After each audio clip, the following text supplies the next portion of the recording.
We'll guide you through how to delete Gmail emails efficiently and quickly using your computer. If you find this helpful, consider subscribing and liking the video. First, open your web browser and go to Gmail's website. Sign into your account if prompted. Once you're in your inbox, you can start by selecting the emails you want to delete. To do this, hover over an email and click the small checkbox on the left side of the email preview. If you want to delete multiple emails, you can click on each checkbox next to the emails you want to remove. For bulk deletion, you can use the Select option at the top of the email list. Click on the down arrow next to the checkbox at the top and choose All to select all emails on the current page. If you need to delete all emails in a specific category like primary, social, or promotions, click on the Category tab first, then use the Select All option. Once you've selected the emails you want to delete, click the trash can icon at the top of the page.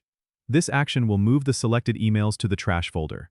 To permanently delete them, go to the trash folder on the left sidebar. If you don't see it, click on More to expand the menu. In the trash folder, you can click Empty Trash Now at the top to permanently delete all emails in the trash.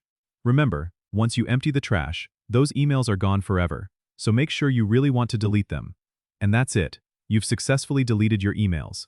Don't forget to subscribe and comment if this helped you out.